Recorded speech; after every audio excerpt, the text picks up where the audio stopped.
Pero importante rin 'to na mapag-usapan natin, bigyan natin ng komentaryo. Ito po ay interview nitong si Jade, kasamahan natin sa SMNI. Naku, itong poging-poging at napakagaling na si Jade. Pasok. Nasabi may koneksyon o mano itong si Congressman Leandro Leviste sa nagdaang administrasyon. Opo, yun ang pinalalabas nila, ay yun po rin ang lalong in-amplifier ni Yusek Claire Castro. Actually, ito pong kanyang vlog o podcast na subject nitong aming demanda sa Balayan ay isa lamang po yan.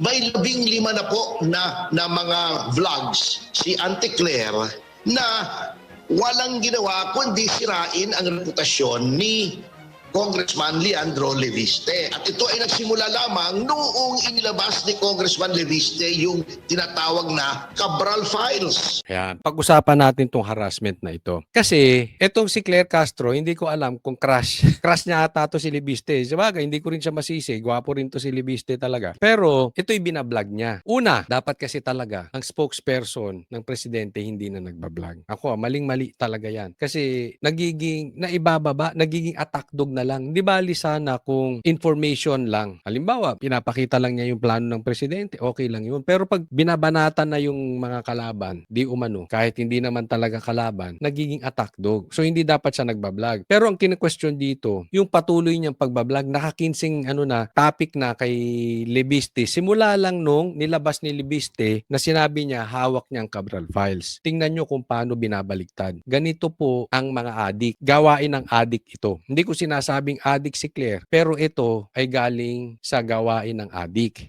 Ito rin po kasi ang litanya ng mga dilawan. Mapapansin nyo, napapanood ko yung isang vlogger na dating nasa mainstream media na siguro natanggal. Hindi ko alam kung anong nangyari sa kanya. Naging vlogger na lang. O hindi ko alam, parang hindi niya kaya mag-vlog nang walang interview. Hindi ko na maalala yung pangalan niya. Basta puro siya interview. O, ang sinasabi niya, hindi naman dapat si Leviste ay makakatakas porket hindi issue kung tama yung Cabral Files na hawak niya o hindi. Dapat panugatan pa rin niya yung patungkol dito sa solar companies. So, hindi niya dapat ginagamit na excuse tong Cabral Files. Mali po. Actually, kabaligtaran po yan. Yan po ang overall na ginagawa nila kay Leviste, tapos binabaligtad siya, parang ginagamit pa niya yung Cabral Files para makaligtas. Hindi po. Kasi binabanatan lang naman siya simula nung sinabi niya may Cabral Files. Alam mo yung sinasabi? Meron na siyang kaso before tungkol dyan sa solar, kini-question. Hindi po totoo yung peke yun. Ngayon lang naman naglabasan sa media. Ngayon lang naman naglabasan sa vlogger.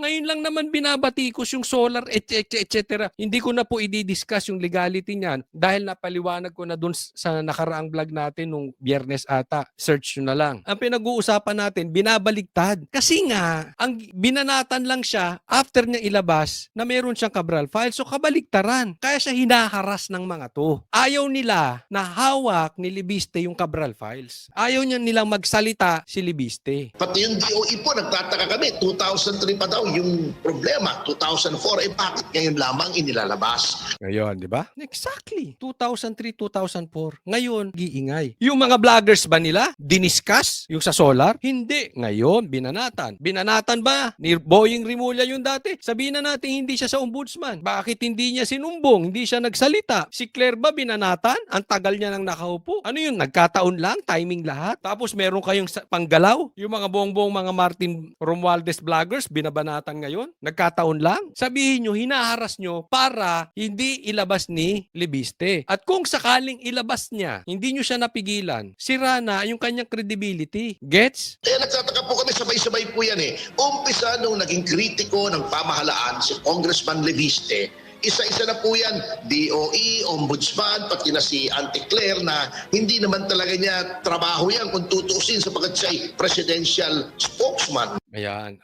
Di ba? Hindi ito trabaho ni Claire. Akala ba ni Claire, dahil binabanatan niya sa vlog niya, si Leviste, nakakatulong siya sa Pangulo? Hindi po. Nasisira nga ni Claire yung credibility ng Pangulo. Bakit? Isipin mo, hawak niya ang listahan ng magnanakaw. Sabi niya, ni Leviste. Tapos yung spokesperson ng presidente, binabanatan siya 15 times. Simula nung sinabi niyang hawak niya yung listahan ng magnanakaw. So ano iisipin ng tao? Ay, guilty yung presidente. ay nasa listahan yung presidente. Yung damage control na ginagawa ni Claire Castro, lalong nakaka-damage. Yung damage control na ginagawa ni Ombudsman, lalong nakaka-damage. Puro kasi kayo damage. Dapat mag-muscle, ano na lang kayo.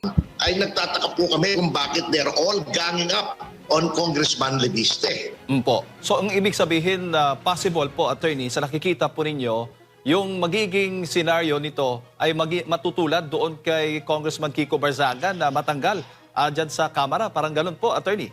Hindi ko po alam kung anong adhikain nitong mga atake nito. Pero para sa amin po, very obvious that these are targeted attacks against Congressman Leviste. Sunod-sunod po yan. May coordination yan, tatlong ahensya na yan. At hindi po maaaring palampasin ni Congressman Leviste. Yan. No, siyempre may coordination. Itong ombudsman, to si Claire Castro. Hindi ko alam kung ano pa isa. Yung DOJ ata. Hindi ko natin alam. Pero ang isang nakaligtaan ni Topacio dito, ni Atty. Topacio, kasama dyan. Baka nasa GC yan. No? Ng mga trolls o mga attack dog. Kasi siya rin ang binabanatan ngayon eh. Sabay-sabay yan. Meron yan. Opo. Attorney, ang sinasabi, ang solar energy franchise ay pinagkaloob noong 2019 sa ilalim ng Duterte administration. Sa legal ba na perspective, attorney, sapat bang basihan yung timing ng pagkakaloob ng prangkisa para maghinala ng irregularidad?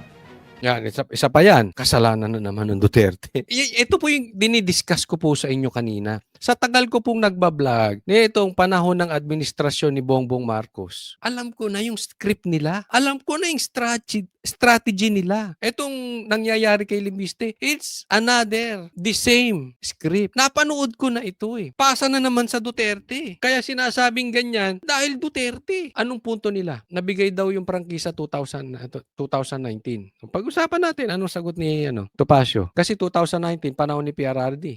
Hindi po, sapagkat ay kung gustong palabasin ni Auntie Claire na siya ay ang nagbibigay ng prangkisa ay ang Pangulo, nagkakamali po siya. Kaya nagtataka nga ako kung bakit Duterte ng Duterte yung sinasabi niya para naman siyang hindi abogado, ang nagbibigay po ng prangkisa ay ang lehislatura. Yan yung sinasabi natin eh. It's either tanga to si Claire or nagtatanga-tangahan. Kaya tanungin ko kayo, ano sa tingin nyo, tanga si Claire o nagtatanga-tangahan? Ako tatanungin nyo, nagtatanga-tangahan eh. Sinasabi nga ni Atty. Topacio, para ka namang hindi abogado. Kulang na lang sabihin, tanga ka ba o nagtatanga-tangahan? Kasi minsan gawain din yan, hindi man lahat ng ibang abogado nagtatanga-tangahan. Para syempre masira sa media. Hindi naman presidente nagbibigay ng prangkisa. Ang a-approve niyan lower house, mga congressman. Pag nakapasa, dadalhin sa Senate. Pag-uusapan yan. Tsaka i-discuss. Pag nakapasa, saka palang dadalhin sa presidente. Inaprubahan na ng congressman eh. Inaprubahan ng Senado. O di inaprubahan din ng presidente. Bakit yung presidente yung kasalanan yan? At hindi lang yan. Wait, there's more. Legislative franchise po yan. Yan po ay unang sinusulong sa mababang kapulungan. Yan po ay pinagdedebatihan, sinusuri, sinisiyasat. Pagkatapos po, kung yan ay papasa sa mababang kapulungan, iaangat pa po yan sa Senado at doon na naman pagdedebatihan, etc. Senado, pangalawa. Sa aming records po ay pumasa naman to sa Senado. And then, saka po lalagdaan ng Pangulo kung wala namang masama. At ito pong proyektong ito, kahit nagpalit na po yung administrasyon, ang nagpasinaya po rito ay si Pangulong Bongbong Marcos. At palay pa nga ang puri niya rito sa proyektong ito. Pinuri pa ng pinuri ni Bongbong Marcos. Sa bagay, traidor yan si Bongbong Marcos. Sa bagay, sinungaling yan. Sa bagay, walang utang na loob yan si Marcos. Sa bagay, ang galing magbaliktad yan si Marcos. Sabi ko nga sa inyo, gawain ng adik yan. Diba? Di naman ako nagsabi ng adik, kapatid niya mismo, adik daw yung kapatid niya. Ngayon, pinupuri niya ng pinupuri. Ngayon, binabanata ng spokesperson niya. Bakit? Dahil hawak niya yung listahan ng magnanakaw. Guilty kayo? Girl, guilty kayo, ateng? Guilty lang? Guilty ang peg mo? Pagkatapos, darating yung kanyang mga tauhan, questionin yung isang bentahan na lumusot naman po at siniyasat din sinuri ng Securities and Exchange Commission na regulatory body ng gobyerno sa mga ganitong bentahan at ng Philippine Stock Exchange. So, yung bentahan, inapruban ng SEC, inapruban ng ahensya ng gobyerno. Tapos ngayon, kini-question. Yung Philippine Stock Exchange po, napakahigpit po noon sa mga listed companies. Pagkatapos, questionin nila. Yun ang aming kinakataka. Dahil hawak niya yung listahan ng mga magnanakaw. So, syempre, galit ang magnanakaw kay Libiste. Yan ang buod niyan.